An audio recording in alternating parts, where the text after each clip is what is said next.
আসসালামু আলাইকুম এভরিওয়ান, আমি আবারও আপনাদের সামনে হাজির হয়ে গেলাম ইলিশ মাছ আর লাউয়ের পাতলা ঝোলের একটা রেসিপি নিয়ে। তো আমার কড়াইটা গরম হয়ে গেছে, এতে আমি দিয়ে দিচ্ছি পরিমাণ মতো তেল আর দিয়ে দিচ্ছি আদা রসুন পেঁয়াজ বাটা। এবার দিয়ে দেবো কাঁচামরিচ কুচি, দিয়ে মশলাটাকে ভালো করে একটু নেড়ে চেড়ে ভেজে নিব।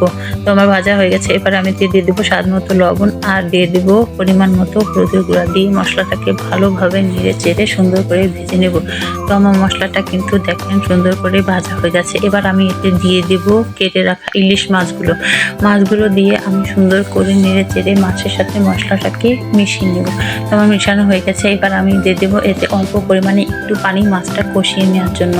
তো আমার পানিটা দেওয়া হয়ে গেছে, এবার আমি নিচের একটা ঢাকনা দিয়ে ঢেকে দিলাম। ফিরে আসলাম কিছুক্ষণ পর, দেখেন আমার মাছটা কষানো হয়ে গেছে। এবার আমি আলতো করে মাছটাকে নেড়ে দিব।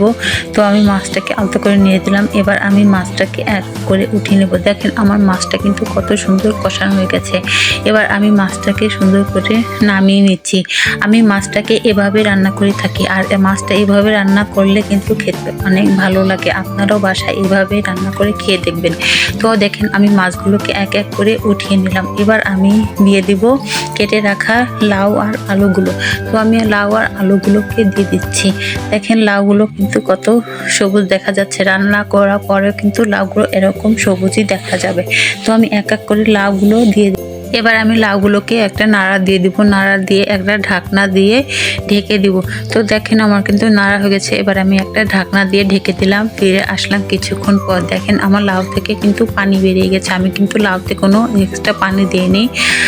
লাউ থেকে যে পানি বের হয়েছে এই পানিতে কিন্তু লাউটা আমার সিদ্ধ হয়ে যাবে। তো দেখেন আমার লাউটা কিন্তু একদম সিদ্ধ হয়ে গেছে, সুন্দর মতো কষানো হয়ে গেছে। এবার আমি এতে দিয়ে দিব ঝোলের পানি। আমি যেহেতু পাতলা ঝোল করবো এই জন্য পানির পরিমাণটা একটু বেশিই দিয়েছি। আমি একটা নাড়া দিয়ে দিলাম। এবার আমি এতে দিয়ে দিব জিরা বাটাটা আমি দিয়ে সুন্দর করে আবার একটা নাড়া দিয়ে দিলাম। এবার আমি এতে দিয়ে দেবো কষানো ইলিশ মাছগুলো। তো আমি মাছগুলো এতে দিয়ে দিলাম, দিয়ে আবারও আমি একটা খুন্তি দিয়ে সুন্দর করে আলতো করে নেড়ে দেবো যাতে মাছটা ভেঙে না যায়। তো আমি আলতো করে নেড়ে দিচ্ছি। এবার আমি এতে দিয়ে দেবো কুচি করে রাখা সেই ধনিয়া পাতাগুলো। তো আমি ধনিয়া পাতাগুলো উপর দিয়ে সুন্দর করে ছিটিয়ে দিলাম। তো আমার ধনিয়া পাতা দেওয়া হয়ে গেছে। এবার আমি এটাকে একটা খুন্তি দিয়ে আলতো করে আস্তে আস্তে চেপে দিব যাতে করে ধনিয়া পাতাটা সিদ্ধ হয়ে যায়। তো আমি আলতো করে চেপে দিলাম। এবার আমি এটাকে একটা ঢাকনা দিয়ে ঢেকে দিব। তো আমি ঢাকনা দিয়ে ঢেকে দিলাম। ফিরে আসলাম কিছুক্ষণ পর, দেখেন আমার তরকারিতে বলক এসে গেছে। আমার তরকারি কালারটা কত সুন্দর দেখা যাচ্ছে। আমি আলতো করে একটা নাড়া দিয়ে দেবো। নাড়া দিয়ে তরকারিটাকে আবারও আমি একটা ঢাকনা দিয়ে ঢেকে দেবো শেষবারের মতো। তো আমি ফিরে আসলাম কিছুক্ষণ পর, দেখেন আমার তরকারিটা কিন্তু একদম রেডি হয়ে গেছে।